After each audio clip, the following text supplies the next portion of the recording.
calling our meeting to order. Please join me in the Pledge of Allegiance. I pledge allegiance to the flag of the United States of America and to the republic for which it stands, one nation, under God, indivisible, with liberty and justice for all. Thank you. First up is public audience. Do we have any public who would like to speak? Seeing none, we're going to move into committee reports and communications. Emily, gosh, you seem so far away today. I know, this table's quite long. Hello, everyone. Thank you so much for having me. This is my last meeting, so after this, Grace Myers is going to be taking over for me. Hey, Grace. But anyway, at Simsbury High School, we have midterms in the end of the semester coming up. And as much as panic-inducing as that is for some people, I really like the way our school does it right now because the midterms are only 5% of the total grade. So it's something that does need to be studied for, but can't sink you if you do poorly on it. So it gives us a little bit of wiggle room, but it also gives us an opportunity to like review our material and everything before the final. So I really like that portion of it. And we do have the help services available for students like tutoring and the writing center and the math lab and all that up and running, although the visibility of that continues to be maybe not quite as good as I would like it to be. So that's something we're probably going to continue to work on. But other than that, there's not really that much else academics wise. Sports wise, winter sports are full throttle ahead, and the Trojan Wall, which is our student organization to promote athletics, has started a game of the week. So it's just a game, every sport has a game of the week, and so that's just the game that the Trojan Wall will advertise the most, which just promotes sport equity, which is really nice. And then in the performing arts scheme of things, we have Matilda coming up next in early February. So that's kind of starting to ramp up more. And then that's kind of it. But if it's okay with you guys, I wanted to talk about something that I noticed at Squadron Line. So I intern as a strings TA at Squadron Line currently for my capstone. And I'm there every week. And currently, Miss Beers, who is the fantastic orchestra director there, doesn't have an actual room. And this is because of the increase in population, as we were discussing, that Squadron Line has. So they needed to add more classrooms, and therefore they don't have enough space for a strings room anymore. And so this has kind of been a real issue and something that I want to try to fix as soon as possible, because when I was in Squadron Line, they had an actual room because obviously the populations were lower. But that really helped the students to kind of be the whole thing was kind of more constant and easier. But I think if things continue as it is, then students are going to lose motivation to play string instruments. And that's a real problem because I think that the string program is really, really fantastic in this district, and I'd like it to continue that way. But like, for example, today the students were, Miss Beers started off in the PLC room teaching violin lessons, and then she had to get moved to the library because the PLC room needed something else. And so she was teaching fourth grade strings to prepare them for their first concert in the library during kindergarten read aloud, which was a real issue. And so the overcrowding is just really apparent there and something I wanted to highlight. No, thank you for sharing that. That's important. So we appreciate that. Thank you. Mr. Watson. No committee reports, just Happy New Year, good to be back, and over to Lydia. Happy New Year to everyone. And as you notice, some of us have in our folders we receive from every year Terrafield students just give us such great holiday cards. And this is wishing you a wonderful winter from your Terrafield friends. So these are what we have displayed in front of us. And on that note, we're just starting up again. It's January, so we are just starting up again with CABE, CREC, and NSBA, and it's legislative time. As you know, in Connecticut, the legislature opened last week, and so we're still waiting for our ed committee chairs there. We have our first meeting at CREC next week, and we'll be narrowing down our legislative agenda that we will be using with our with the Connecticut legislature. And in 2 weeks, I'll be off in Washington again we have the annual Equity Symposium, which is attended by 800 board members and superintendents and ed leaders from all over the country. And then we will be there for the Advocacy Institute. We will be having symposiums and workshops, and Miguel Cardona, Secretary Cardona, will be coming to speak with us and holding some sessions with us about what is happening in Washington in terms of policy, in terms of what's going to be presented this year with a new Congress. So we'll be meeting. We have appointments set with our own delegation from Connecticut, our senators and Congress people. So we look forward to that. So hopefully, something will get done, and we have our part ready. And Jason, I'll be sending you my homework questions to have you answer, and Sue also. But this year we look forward to it, because last year the Capitol wasn't open in DC, so we did not have an opportunity to go on the Hill to meet with any of the legislators, and this year we do, so we're taking advantage of it. And Last year they wouldn't come to you? Oh, no, the Capitol was closed. We go to the Capitol. No, I know that, but I thought They it, don't since come to they us. didn't, yeah. They don't come It'd to be nice if, the Connecticut delegation No, would meet people where none they of them are. come to anybody. We go to them and meet them on the Hill. So that's it. But so that's where we are. We have some great keynote speakers, and so it's a very high intense equity Yep. advocacy, conference. And then both of them are very high intense, but they are definitely worth it, convening, from all our other fellow colleagues from around the country, and so that's what we'll be doing. So Thank you. I just have a community conversation that Monday is Martin Luther King Day, and we in Simsbury are having our 13th annual Martin Luther King Day in Simsbury event. I like the accompaniment. Wow. Music's playing you in there. The Simsbury High School Gospel Choir will be singing, sorry. and we have a keynote speaker, and we have multiple community readers. It's at 2:00 at the Eno Memorial Hall on Monday, the 16th, this Monday at 2. And immediately following, we'll be going across the street to the Martin Luther King in Connecticut Memorial, have light refreshments, we'll be showing the video, and the student members will be touring the site and answering any questions, and hopefully we'll have a nice visit with people. Great, thank you. Almost set. Mr. Tyndall. Oh, I just wanted to, first, Happy New Year. But we all know that we just had a referendum on the Latimer Lane projects, among others. I just want to take a second to thank you, Susan, as you're in your registrar duties, and Karen Cortez on the other side. These guys put on a election essentially for us on a Saturday. It's a big deal. It's a big deal. And I just wanted, that office has gotten beaten up, let's just say, in the last few years. I just want to take a second to say thank you, and greatly appreciate all the Appreciate efforts. that. Thank you. That's brilliant. Okay. Mrs. Lemke.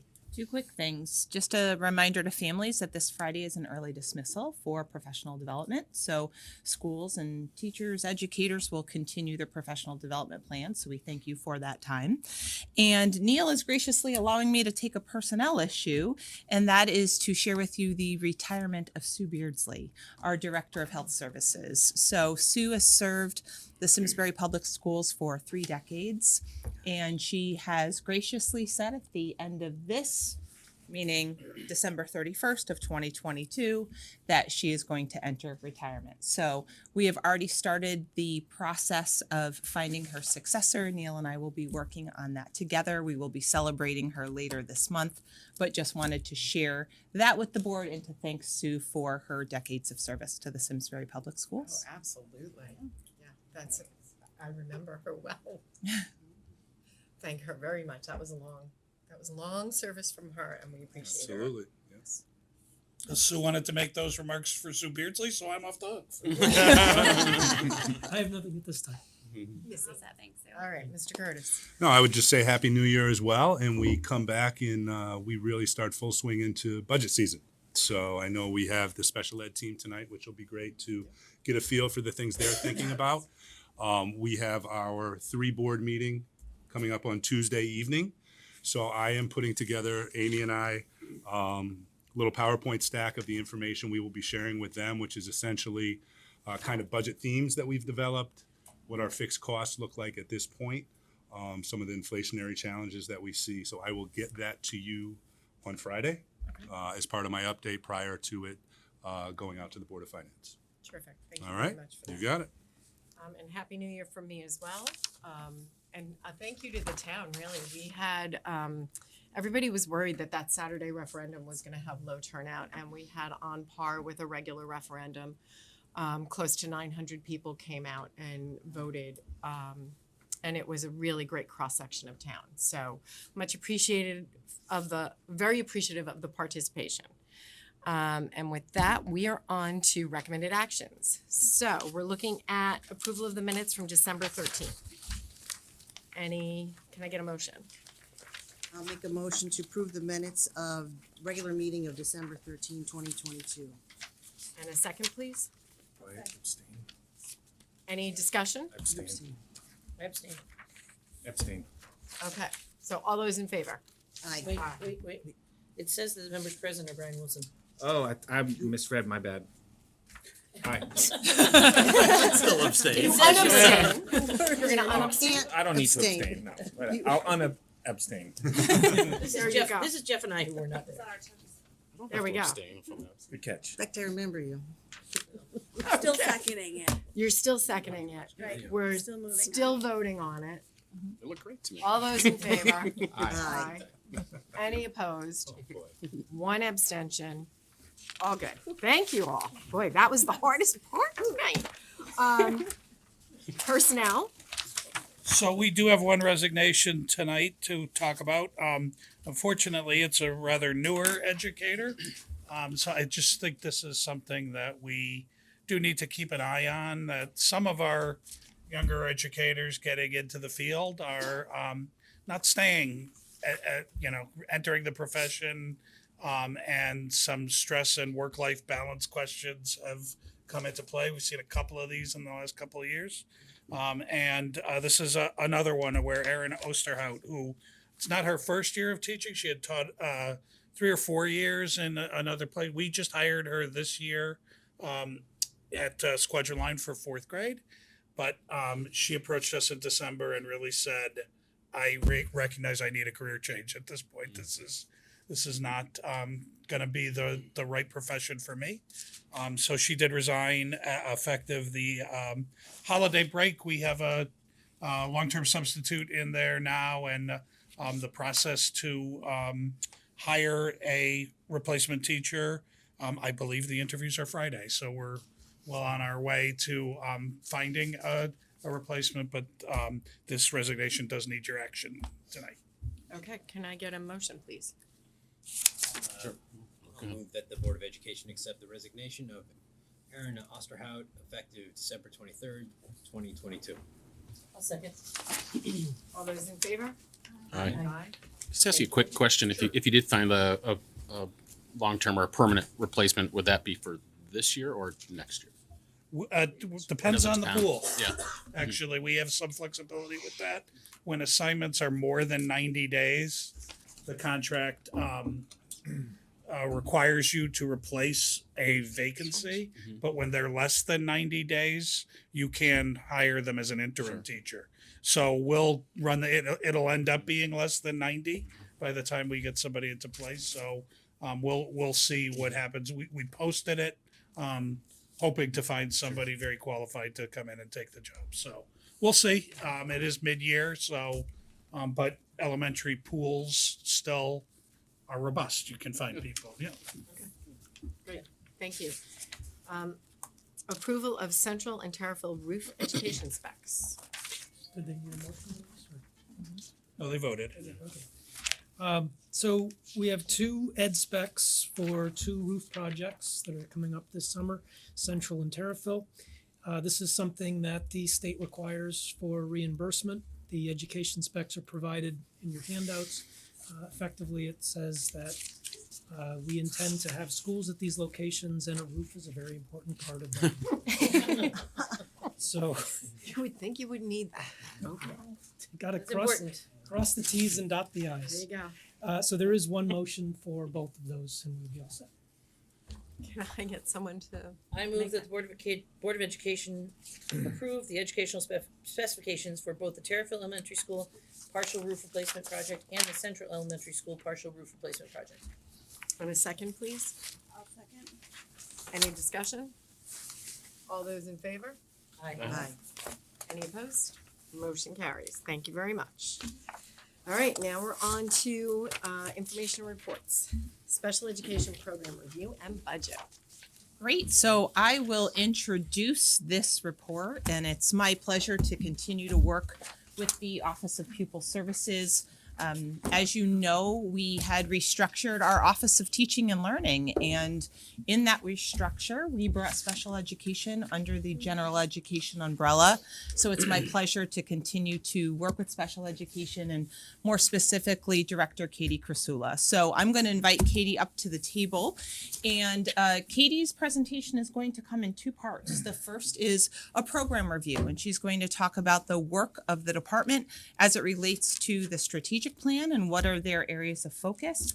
And then the second is to review a plethora of data about out of district students, about our special education enrollment when compared to our general education enrollment, some referral information, some preschool data, and that will lead into some budget requests that she is making for the coming budget year. So Katie, I'm going to turn it over to you with my thanks for your continued hard work for our students with disabilities. So thank you.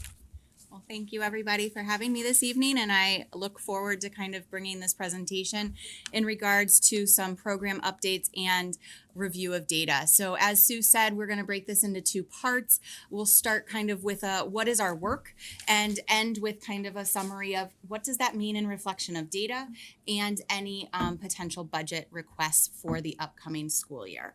I want to thank, as we get started, I'll highlight them as we go through, but my department supervisors for special education are here this evening. They are a huge part of the work we're going to be talking about this evening, and just appreciate their support, leadership in the Office of Pupil Services. This is where you can all wave. There we go. All right. They had another cue to wave. Okay, well. You'll get to do it twice then. Okay, so as we start our evening, I want to just kind of recenter us to the mission of special education and special services here in Simsbury. You know, it's we continue to strive towards this on a daily basis in every single one of our team conversations, our work with our students, as well as work with our community partners and stakeholders. The other thing is in special ed, we introduced the mantra of row the boat last year. We've stuck with that. Again, that just is a unifying force around the energy, direction, passion, and of course the life jackets that we in special ed bring every day to support our students that have the highest degree of needs. Okay. First and foremost, one of the reasons we do this presentation on an annual basis is to bring you the annual performance report. The annual performance report is a update around the state's efforts to implement the requirements of IDEA. For the past school year, unfortunately, we do not have results from the state at this time. Those results are still pending. If we get any updates from the state, we will be sure to pass those on to the board. I don't foresee any changes. When do they normally come out? They normally come out in August. This time. I think some of it might have to do with one of our topics around our data system that's new to special education. So I'm going to give the state some pass on this. They are working probably almost as hard as our districts are in regards to implementation of the new IEP system. So we'll get to that. And again, just I do think that's part of the change this year. But if there are any updates, we will be sure to bring those to the board. Okay. Okay, so again, I said the first part of our program would be around what is the work. I wanted to bring this back to the work of teaching and learning. Again, it's important that special education is an immense part of that teaching and learning strategic plan and the strategic plan of the district. And our focus is really fall within those 4 categories under the teaching and learning umbrella: student growth and success, culture and climate, premier workplace, and sustained investments. Wanted to highlight a little bit in each area. So when it comes to student growth and success, the work of our teams and our department focuses on that analysis of student data within service delivery. What are we doing with students? What's the work? What skills are we working on? Making sure we're looking at student data, general education data, and progress monitoring around those goals and objectives within a student's individualized education plan. We also continue to be committed to closing the achievement gap and making sure that the instruction we're providing based on the data analysis continues to be the right work and we're targeting the correct skills. Something we're going to talk about a little bit later on is the impact of caseload size, the amount of students aligned with a special education teacher, and how caseload size impacts our ability to do that service delivery. That's other conversations and work we're doing this year. And lastly, really service delivery includes the mental health supports and clinical supports we're able to provide in our buildings. And, at the elementary level and at the secondary level, we made, based on the approval from the board, some adds in the areas of mental health supports and really ensuring that we're able to meet the needs of each of our teams. We have social workers in every one of our elementary buildings. We have school psychologists in every one of our buildings across the district, and continue to see the ability of our mental health clinicians meet those needs of students across the district. In regards to culture and climate, focus on professional development this year in the area of behavior and dyslexia. When it comes to behavior, we have really, we as a district are striving to say and show behavior is an indicator of engagement. Of course, you've heard about our work around engagement this year, and behavior and how students are performing in that area is an indicator of that engagement. And so our work around behavior and in professional development has been with everyone in the district, our administrators, our certified staff, and our non-certified staff. We have taken a focus in each of those areas. We've developed a 3-year strategic plan around social, emotional, and behavioral supports within the tiered intervention system, and continued to collaborate with the Office of Equity and Access around our social emotional learning. So that has been a big push of our department this year. The second, as I mentioned, is dyslexia. Dyslexia has been work of this department for many years. And since the pandemic, last year we really reignited that work, and this year we were able to put years of work into practice. We implemented kind of a Dyslexia 101 general professional development for all of our elementary educators. That was really well received, where we gave them information of the state's updated definition, as well as what flags they can look for if they have concerns of students, and what are our tiers of support within our general education programming to support some of those concerns or flags. This work has been in collaboration with the Office of Elementary Curriculum and Betsy Gonzalez.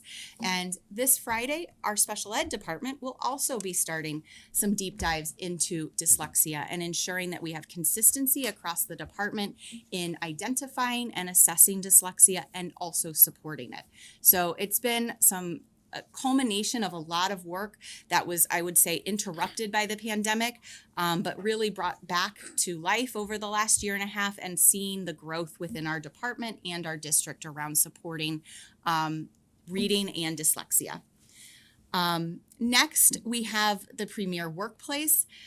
This is the new state IEP system. I will say this is probably one of the biggest undertakings of our department this year. It was the all-state IEP program that was put into place as of July 1st of 2022. We talked a little bit about it last year. We were a little unclear of what it would look like. The system went into effect on July 1st of 2022, and we got our hands on the system as of July 1st of 2022.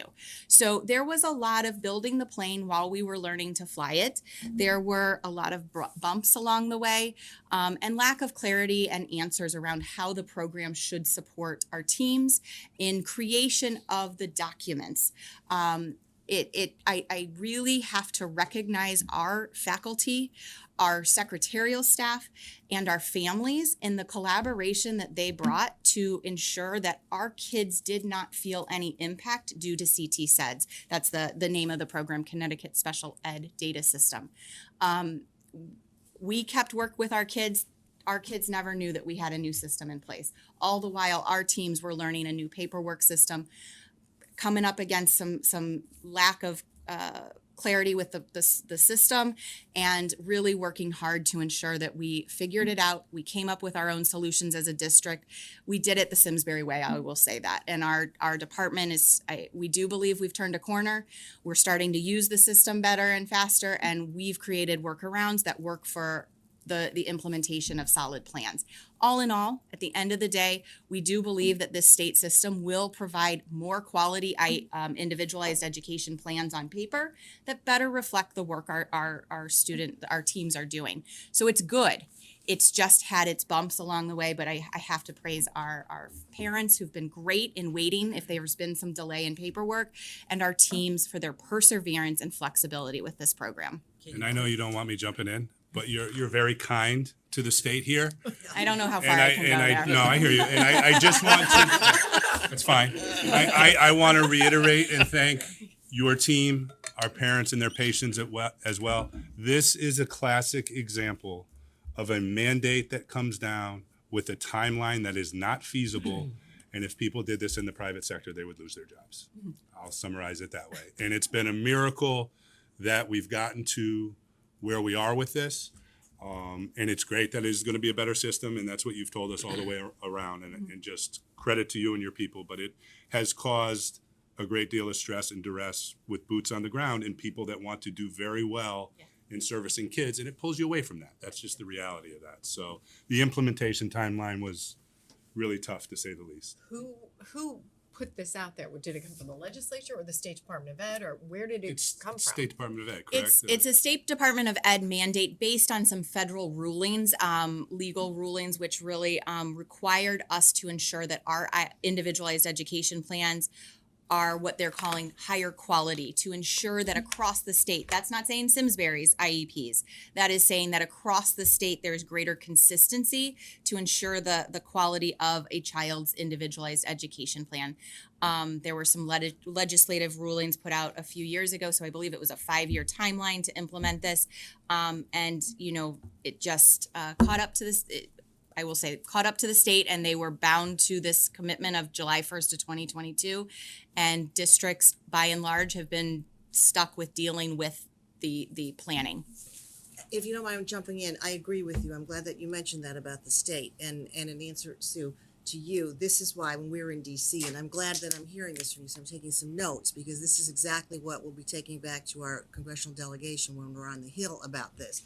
Because we are advocating for fully funding IEP, and this is the one area for years, and you've heard me talk about this, the one area that we have hammered, in DC, and then because it all starts in DC, and then it just, spreads out to the states, and then the states to the district, and then this year in particular with the new Connecticut General Assembly, this is going to be something that when we're on the Hill and speaking with them, this is one of those areas that we have to be really concerned about and watch, because it affects everyone.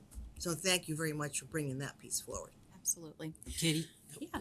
when you say paperwork, you literally mean, paperwork. You're using paper still. No, it's a data system. So it's Okay, the Connecticut Special Ed Data System. We do still sometimes actually hand out the paperwork. But again, that's some of the benefits that'll eventually come with this system, is it now includes a parent portal.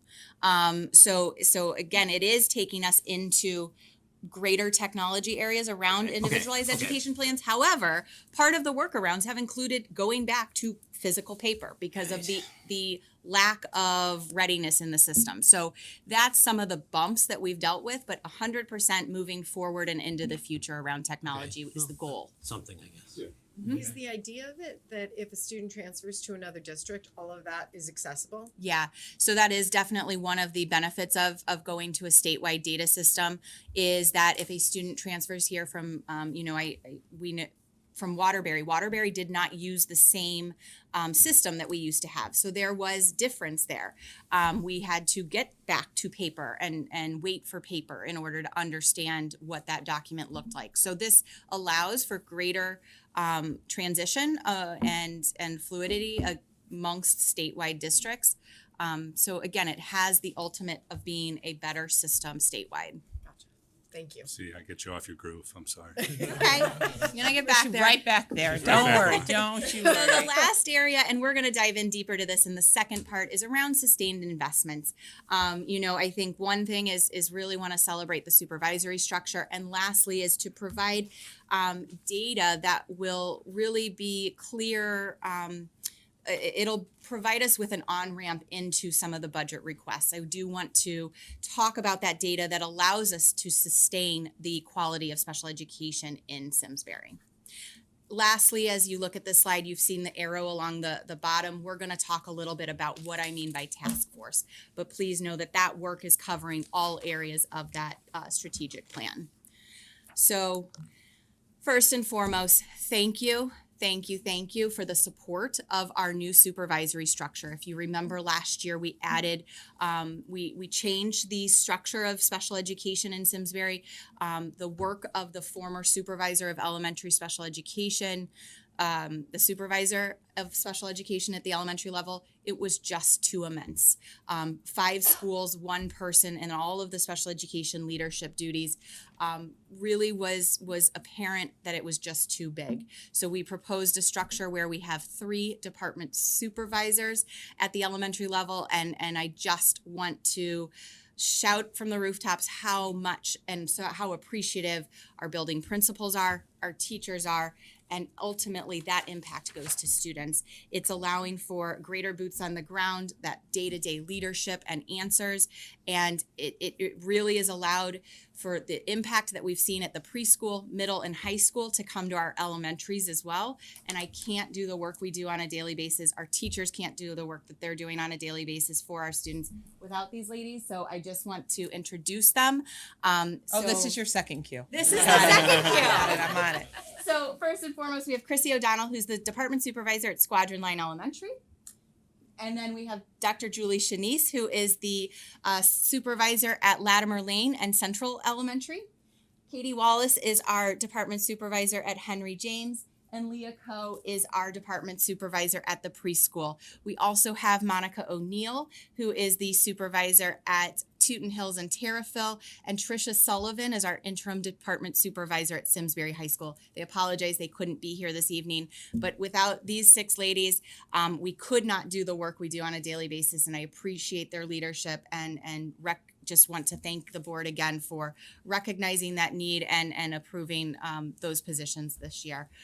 So thank you for that. Okay. Also, a little bit about what we were talking about in regards to task force.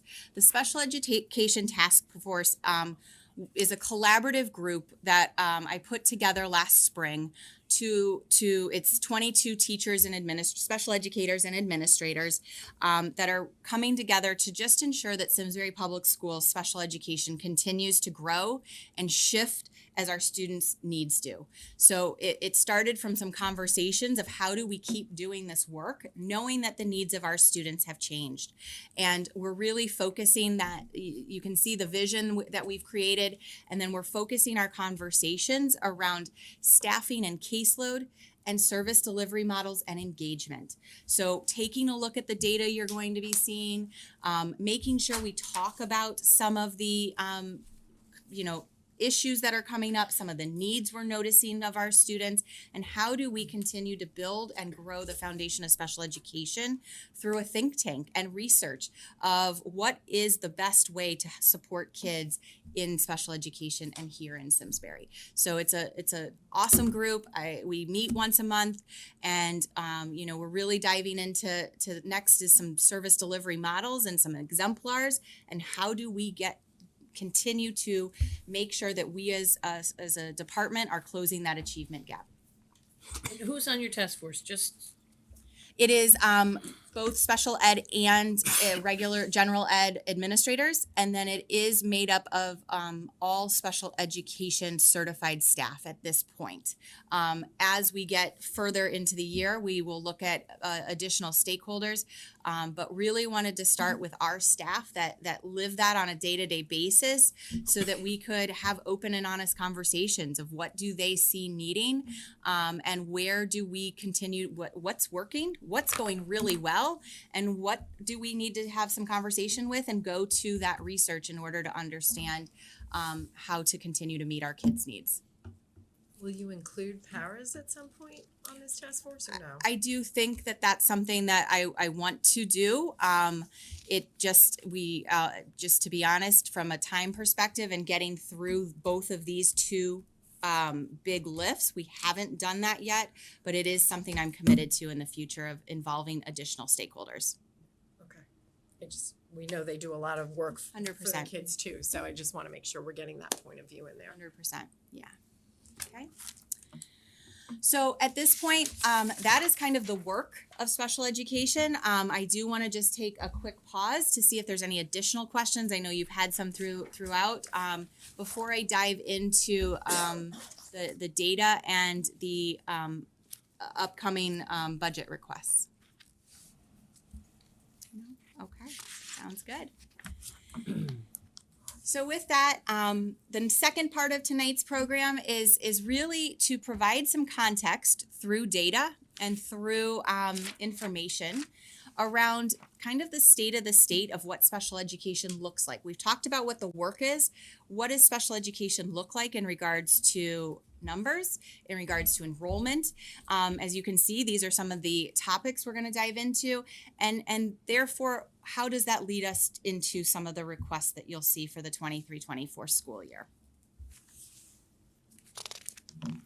Okay, so this is a general slide. You've seen this slide before. It is all costs, gross cost. It includes every cost, Hartford, Farmington Valley Transition Academy, as well as general special education costs. It does not include any of our reimbursements, our excess cost funds, or reimbursements from other entities. So it just is a general indicator around where those expenditures lie, the four buckets that they kind of fall into, which are salaries and benefits, out-of-district tuition, transportation, purchase services, and supplies. Not necessarily total impact to the operating budget. Correct. Significant grants in special ed. Right. Katie mentioned one of them excess cost, the other is the IDA grant. Correct. So. Okay. The second, and then in order to really, I part of what I kicked us off with is kind of what is a total picture? What does special education look like?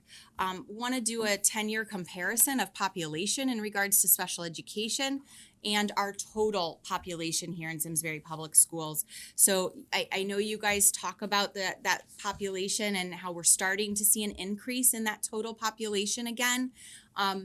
We've never really seen a decline in the special education population. It continues to grow. So the total number of students in Simsbury has started to come back since last year when we talked about this number. It's now minus 530.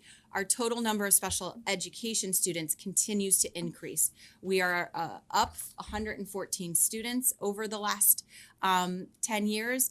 And I think last year we were up somewhere in the 70s. So we continue to see an increase in the number of special education students here in Simsbury. Another important data point to take a look at to understand what special education looks like in Simsbury is the special education incident rate. This incident rate means the percent of students that qualify for special education services in Simsbury Public Schools. So it's a 6-year look back. If you, the blue line is our October 1st incident rate, and then we report an incident rate on June 30th as well. Something to note is that across the 6 years, 2022, 2023 is obviously a June 30th projected date. I don't have that firm data. But for the last 5 years, you could almost take a ruler and see that growth across from 10-1 to 6:30 has been very consistent. But we've also, since October of 2017, gone from a 13% incident rate to a projected incident rate here in June of 2023 at 17%. So that is that means 17% of the students in Simsbury are projected that are special education in Simsbury. So that's it's quite a change.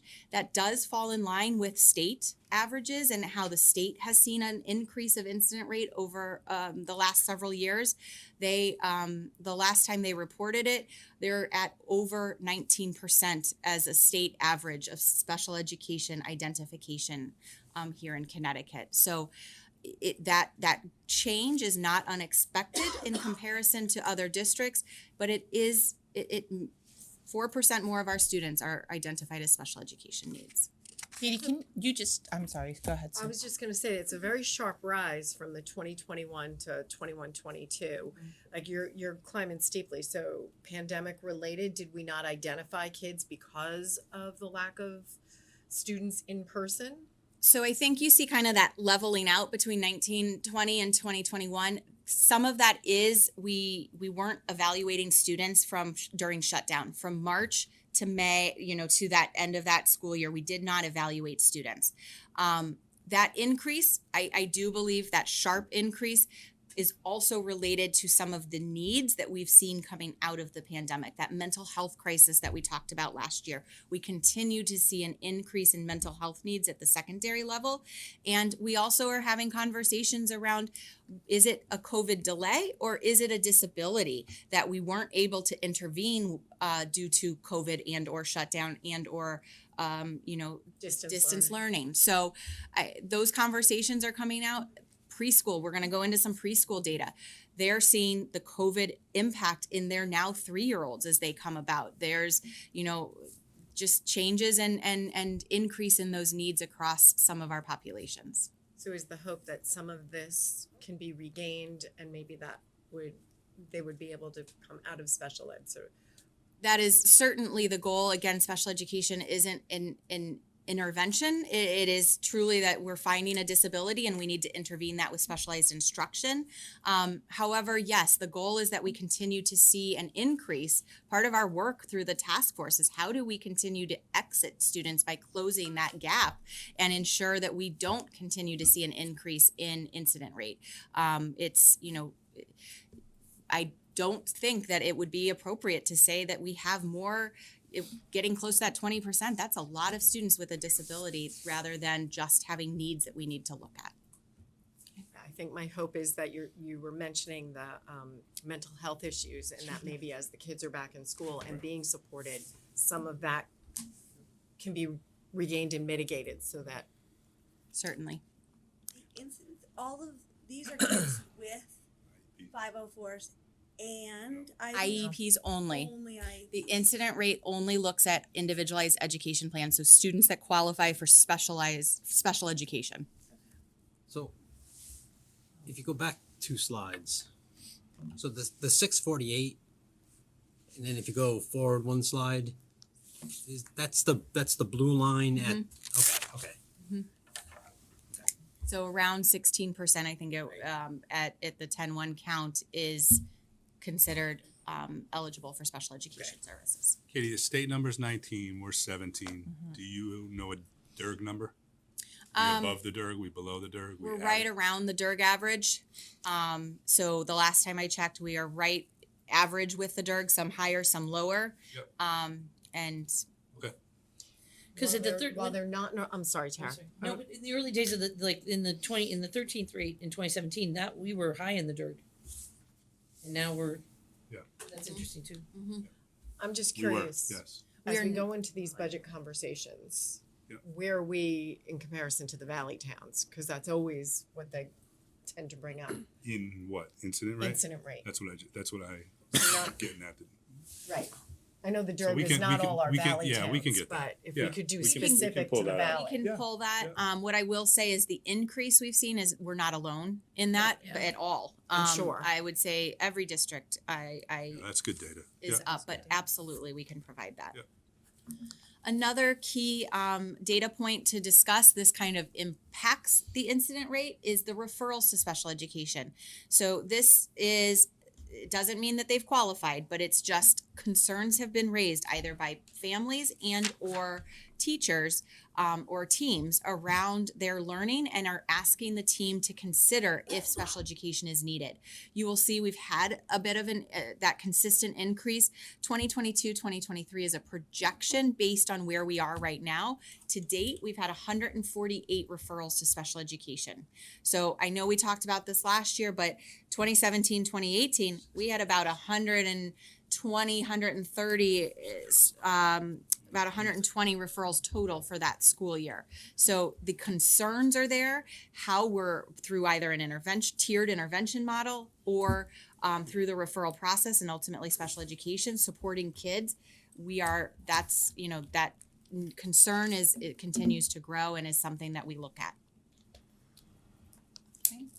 I mentioned this is not new data that you're looking at in regards to something we revisit on an annual basis, but it's just something to keep track of is our preschool data. So again, I want you to look at those 2017, 2018, 18, 19. We would end our year. So again, preschool is a rolling enrollment. So as a student turns 3 and requires services, they enter our preschool. So rolling admission, and we would end the year in June at about low 20s. We are projected for this year we could end up with around 52 students needing preschool special education supports. So that is, again, as you see that increase of need, that's what kind of also informs what our elementary schools and what that continued special education support looks like. And I'll jump in to tie in the space needs of the preschool, because Leo wouldn't be upset with me if I didn't and it relates directly to what Emily started the meeting about, which is Squadron Line's crunch of space. Our preschool program is taking up a significant amount of space at Squadron Line. 6 classrooms or so? Row at 6 classrooms. It's a lot of classrooms. And one Ready Set Go classroom plus 4 more and some office space and other so it's quite a bit of space, and that's adding to the stress of other elements of the Squadron Line. So that it's a tough nut to crack in terms of just the space needs that we have, and sort of Latimer can't get finished fast enough. I have a question. So going back on one of the slides over here, you were talking about the increase in the enrollment. These are students that from Simsbury or new move-ins to Simsbury, or? So we have move-in data. I didn't share that this evening, but that would be migration data. In migration data, the total enrollment data is the total number of students in Simsbury that require special education. So that's as of October 1st. What students are in Simsbury? That could be new move-ins, that could be new students identified, or students that have continued to require special education supports. So it is truly just on that slide, meaning the number of students in Simsbury that require an IEP. Has that number increased since October 1? It has. Do you know how much? Yes, we were at 656 as of January 1st, and we currently just have 18 students in referral, 18 students at elementary level in referral and 16 at secondary in referral. So that just goes to those referral numbers. That doesn't mean they're all qualifying. She's asking about October. since 10-1, Sorry. How many more? the special ed number, I think it's up about 25 from what I looked at the Yeah. data you Yes. gave me yesterday. I think it's Yes. up over 25 actual special ed students from the That start would of school. explain the difference between those two lines, right? From Mhm. October. Yeah. So we grow from October 1st to June 30th. Yes. The preschool numbers, I just did some simple math. Like if you said 50-ish or 50-something 52. identified in preschool, I just multiplied it by 13 because that's 12 grades plus preschool. That's like 670. I'm assuming based on this, there's a lot more identified kids in kindergarten, first, second. So that number is just going to grow. That 50-something obviously grows because if it stayed at 20 a year, we'd only have 200 or 300 members. Yes and That's a no. lot I to mean, be- you continue to have early intervention services that are involved in finding students' needs earlier. So the hope is the earlier we intervene, the more we're able to close those gaps and support students. So I wouldn't say it's probably correlative. I wouldn't say there's direct comparison there. Do you have the numbers of the students that get discharged from special ed? Yeah, we do. We look at those exit numbers. We obviously exit students based on graduation every year, or we exit students based on their acceptance of their diploma. We do exit somewhere between 5 and 10% of our students that are on an IEP outside of graduation. Okay. And there's still that many, because the numbers were almost the same at the secondary level as elementary.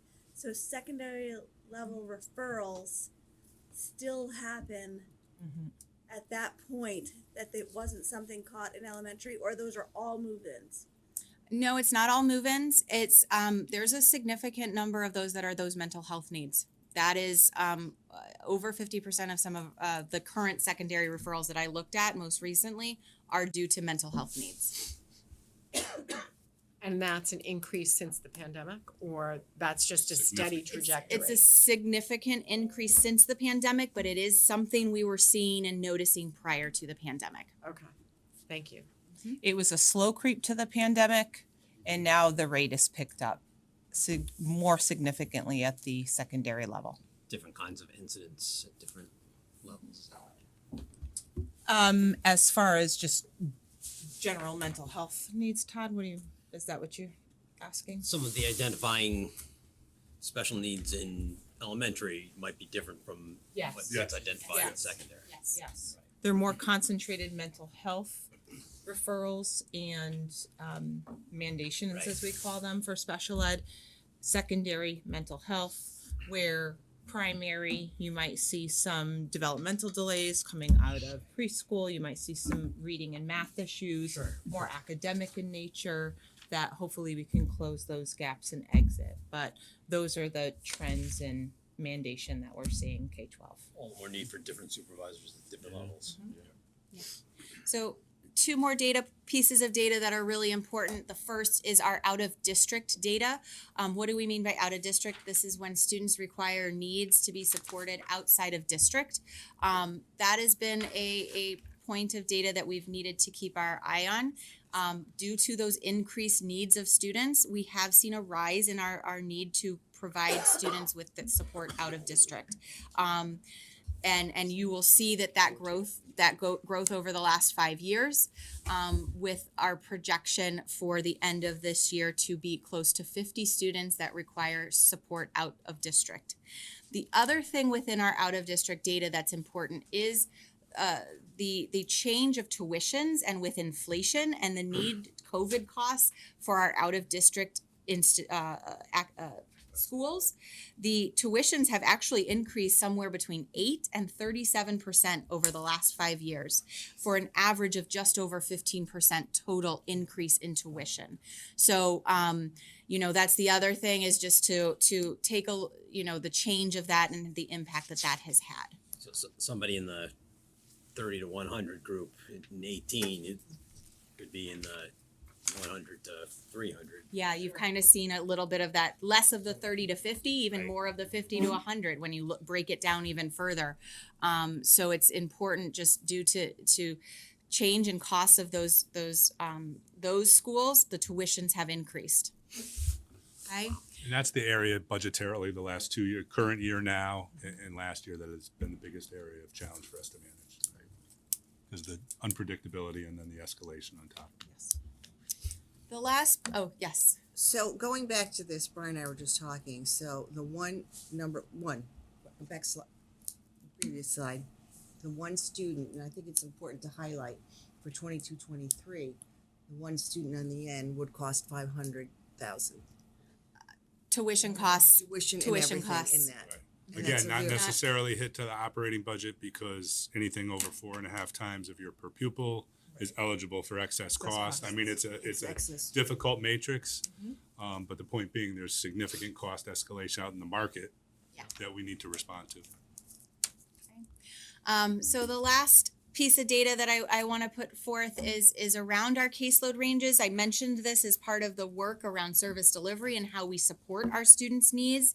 Caseload is the number of students assigned to a special education teacher that they are responsible for providing services and oversight of their IEP. So I've put in front of you the average caseload for Farmington Valley districts and the current Simsbury Public Schools caseload range at elementary. You will see that, you know, we fall slightly outside of that range on the higher end. And then you have the 5-year look back, which shows the Simsbury Public Schools caseload range. You'll see that given some of the adds we've made over years, we've brought that high end range of the range down. We just continue to need to take a look at that and really address that we are, I think, in a way, our caseloads are a little too high to provide the best service delivery model that we'd like to take a look at. What is there an ideal range? It's hard to say. It's based on the roles and responsibilities. I would say for our elementary teachers, I'd like to see us come down a little bit. We have some amazing supports in our building around, secretarial supports for special education. We have supports around assistive technology that other districts might not have. Some special education teachers are scheduling their own IEP meetings with families. That's not a responsibility of our teachers. So we have to take a look at that. But I would say for Simsbury Public Schools, it would be good if we could keep that range for teachers. 23 is a lot of elementary students to oversee their cases and to ensure that that delivery of services is done by the certified teacher, and that we are working to really close those gaps as efficiently as possible. So Todd, one of the pieces this task force is talking about is the service delivery model, right? Mm-hmm. So I think it's a complicated soup because many times we'll add non-certified staff, maybe for a cost analysis reason or a model reason, whatever it is, and that non-certified staff who does great work is service delivering to those kids. It allows the caseload to creep, but it might be time to relook at the model a little bit, right? In terms of how can we, it's like we did with the reading several years ago. How do we just from a fundamental standpoint say we need our most skilled practitioners delivering the service to our neediest kids? Right. And the reason I ask is because I jumped ahead and I just wonder. I mean, Spoiler. I can save my next question until you do the next slide. But So I did not jump ahead. So here's a question I have, and it goes back to Sue when you were in that seat. We talked a lot about the co-teaching model. Yes. Is that something we're still trying to use, or? So at the secondary level, we do still have co-teaching. I think part of what we want to look at from a service delivery model is how do we get our special education teachers into those elementary school classrooms more in order to impact not just our special education students, but all students. And that is 100% part of this service delivery model conversation. And the research that we're looking into is, again, what are those exemplar models and how do we achieve that? And what do we need to do and what support do we need to provide to our teachers in order to get there? Okay. So we just looked at a lot of data. What I want to say is our staff in Simsbury continues to do excellent work. They work hard.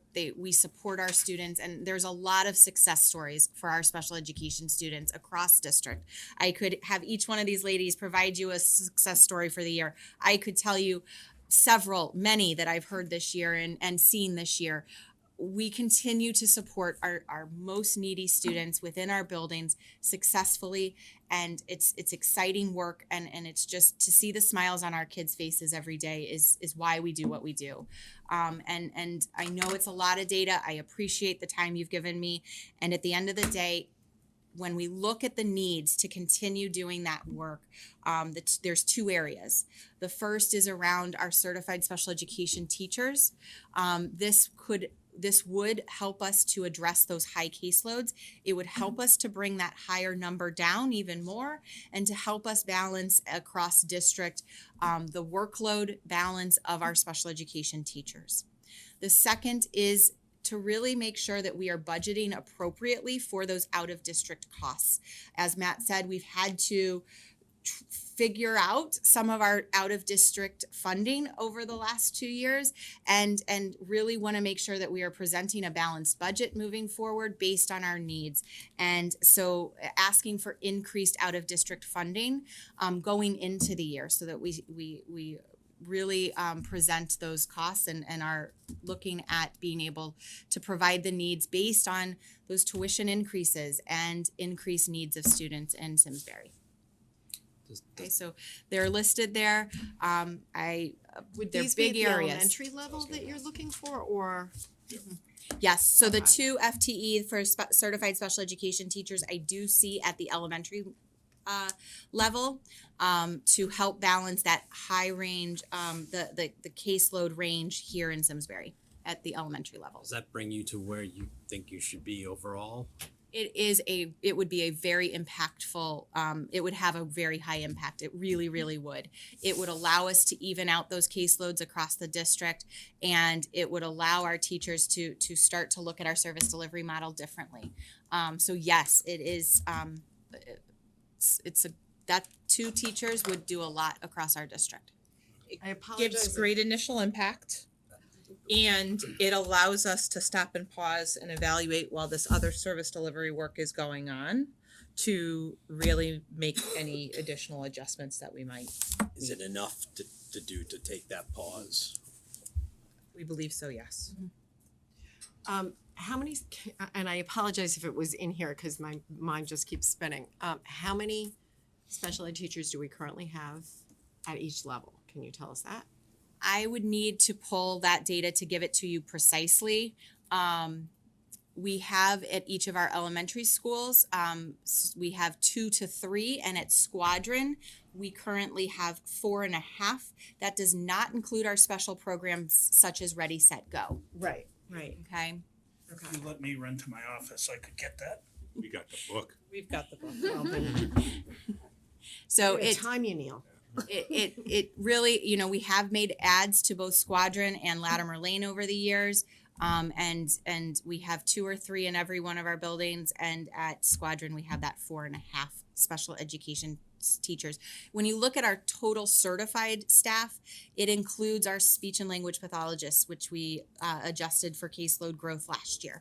It also includes our social workers and our school psychologists. So total certified staff is a much bigger number. Right, It's that's why I really was when you trying to ask look, about the teachers.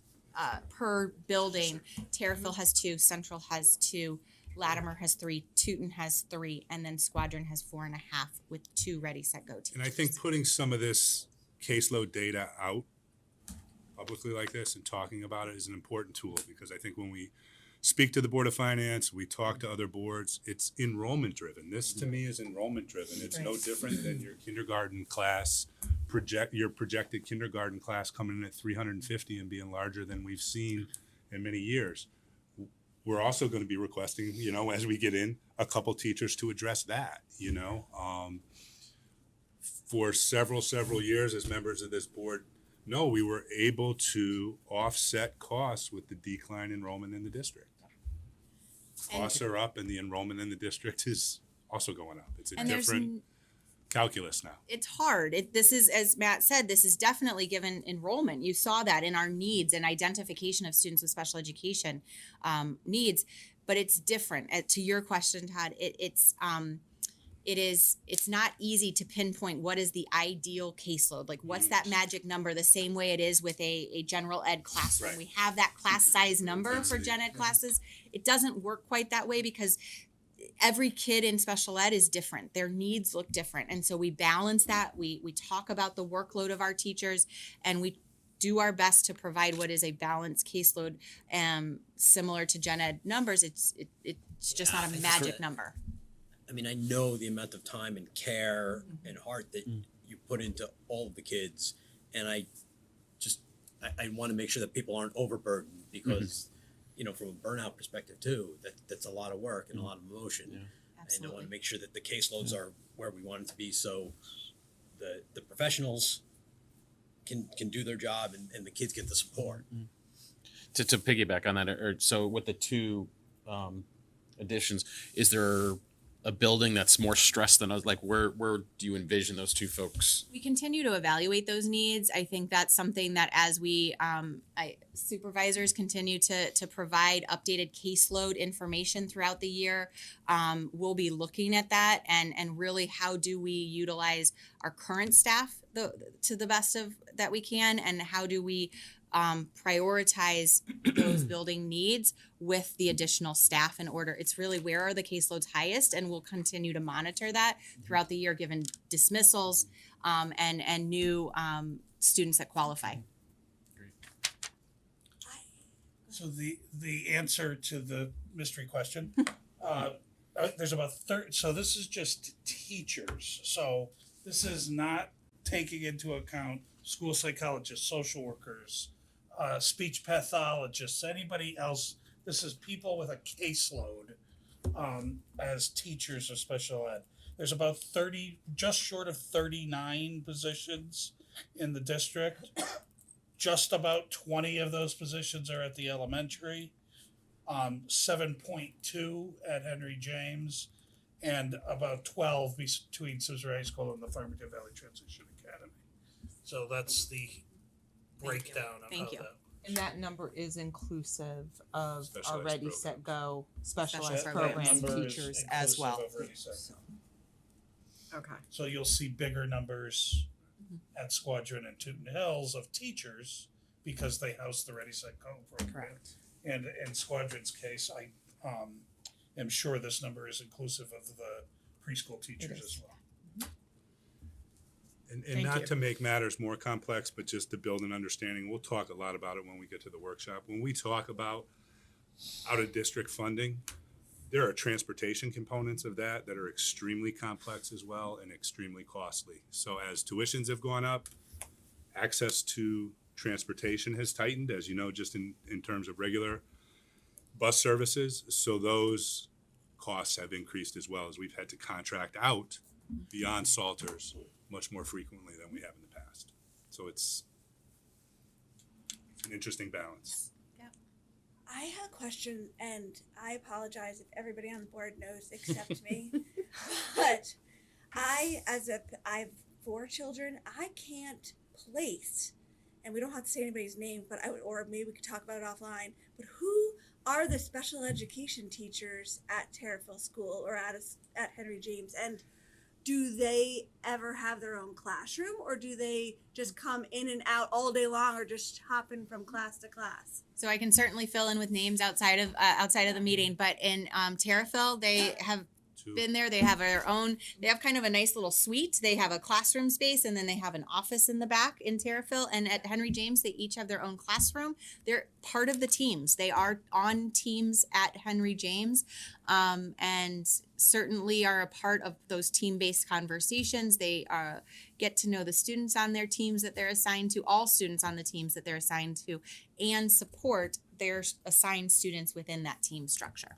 And at Henry James, I'm assuming the students go to those classrooms Study skills. as a period, right? Base study skills. Study Or, skills. and the elementary school, It's a different entity at the elementary school. It's either pushed in services or pulled out services based on the classroom schedule and the students' needs within that schedule. and none of those people are also the paras, because there's also a number of paras that are Correct. pushing in and pulling out. Correct.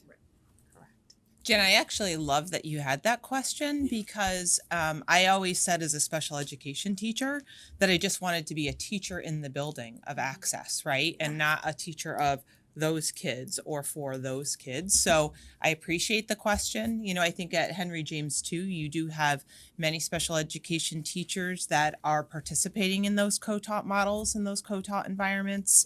Yes. And that was also always a compliment that which one was the special ed, which one was the general ed. It didn't matter. You just had 2 teachers that were there to help you. So I appreciate Seen that the a lot question. at Henry James, but in the elementary school, I haven't. Mhm. I don't know what's wrong with me that day, but I haven't noticed it before, and so I think that's great. And then, how many paras are there? Paras that are just specifically special education?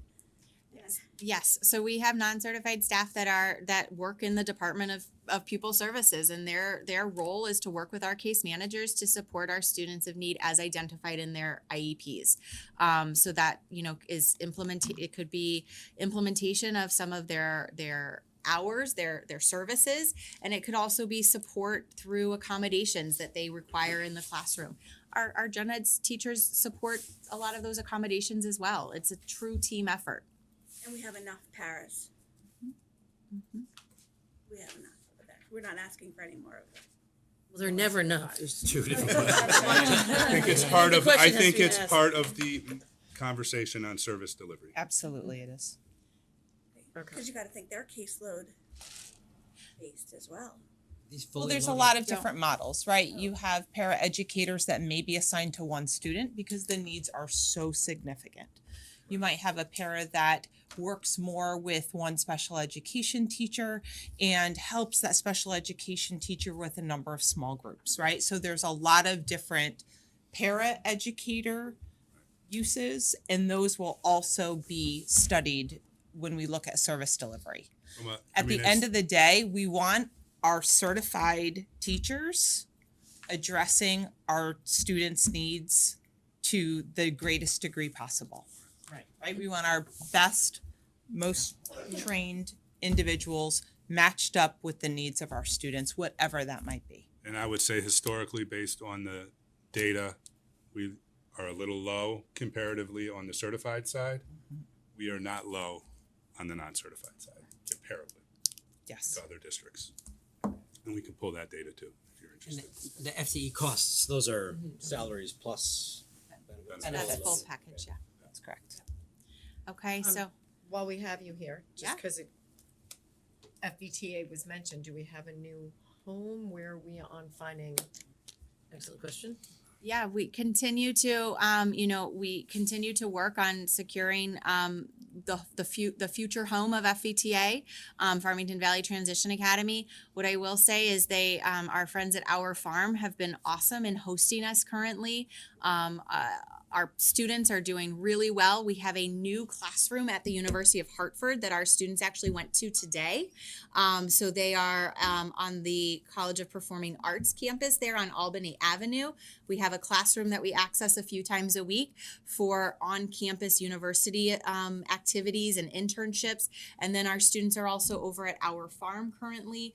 And then they continue in the community across Simsbury into Hartford, going to their internships. The daily activities of the program are operating as is, and we continue to again work. We've got several things going, and we'll be hoping to provide you an update around that very, very soon. Thank you. Yes. Okay. Well, lastly, just thank you for your time. Again, the work we do is so important, and I appreciate the support. I appreciate this, the full department's time and work, and can't thank these guys enough, can't thank our teachers enough, our related service providers, our paraprofessionals. It takes all of us in the boat to support our students and to continue moving the Department of Pupil Services forward. So I appreciate your time. If there's any other questions, be happy to answer those or get you additional information as it comes up, okay? Thank you. Thank you very much. Okay. Thank you, team. Yes, thank you all for being here. Okay. That was great. We're back to public audience number 2 with nobody here. We gotta welcome our new, I was just going to. Sorry. I was just going to say, I with thought we that, we bid Emily a fond farewell and Wonderful job. huge vote of thanks to you for all you've done. You've really helped us reshape the student role here, and we appreciate all your input. So, yay to you. have a great spring. Make sure you take your nameplate with you as a souvenir.